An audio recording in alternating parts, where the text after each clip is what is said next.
task force before the first bomb fell.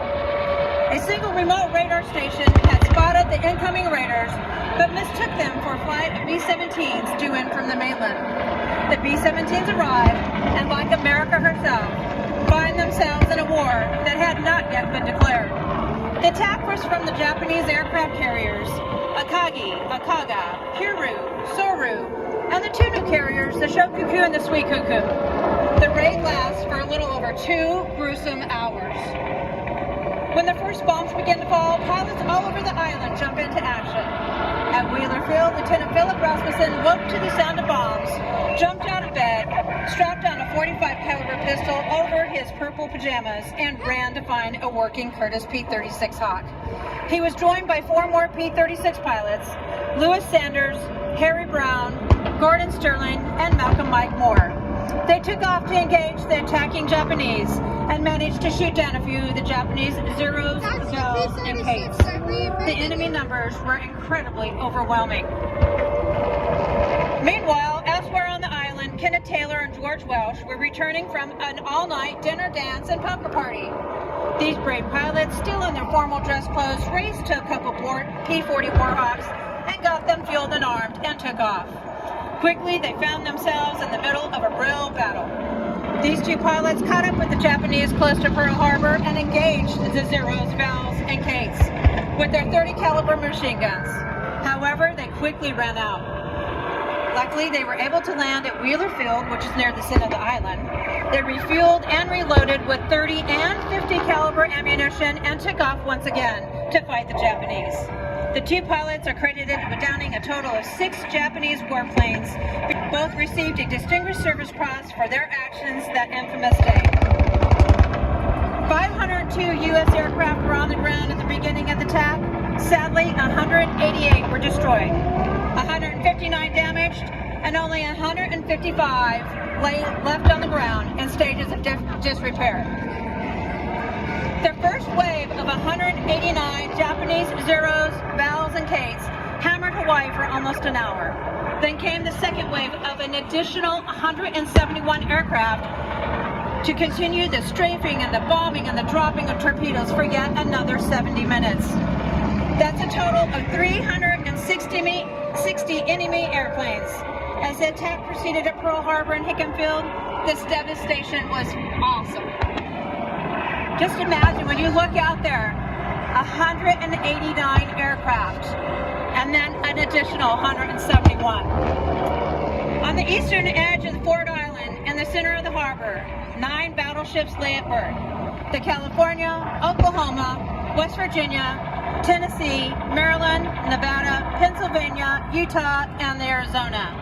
Luckily at the time, our 3 Pacific aircraft carriers were out at sea.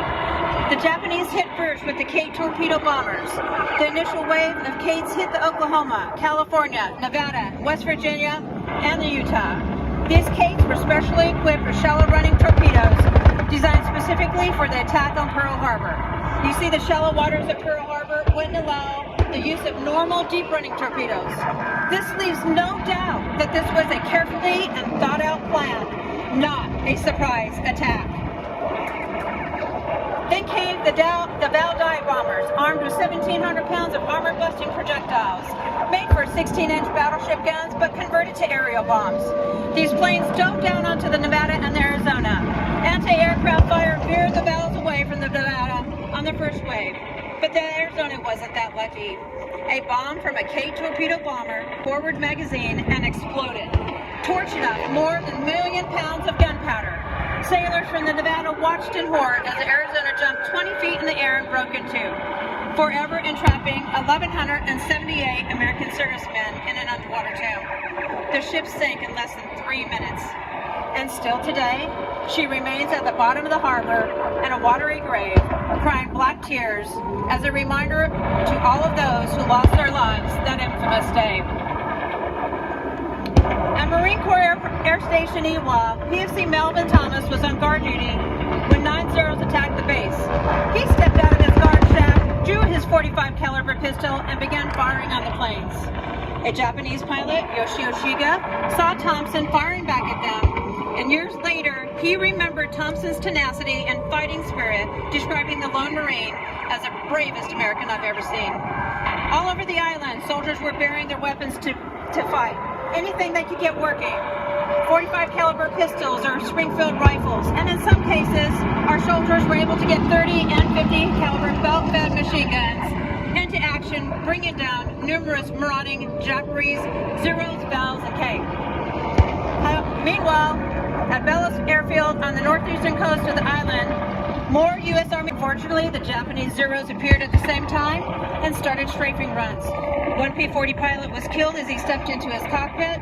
2 other P-40 pilots were shot down just as they got off the ground. The flight of 12 B-17s coming in from the mainland finally arrived and were immediately attacked by the Zeros. Unfortunately, in all the confusion, the B-17s were shot at by friend and foe. The frightened crews landed wherever they could, one of them in a pineapple field, not far from Hickam Field.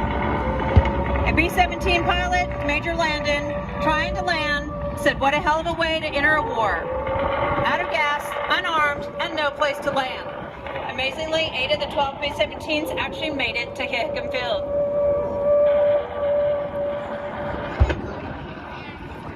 TORA, TORA, TORA. Can you imagine? Just picture yourself there that day. At the conclusion of the surprise Japanese attack on Pearl Harbor, more than half of America's entire naval fleet had been destroyed or damaged. Nearly 2,400 Americans were killed, over 1,200 were wounded, and at the time, 960 people were missing. 188 aircraft were destroyed, 155 damaged, and just 155 aircraft lay on the ground. 2 battleships were destroyed, 3 light cruisers, 3 destroyers, and a total of 6 battleships were damaged. Our greatest naval base lay in ruins along with our complacency. Chasing him.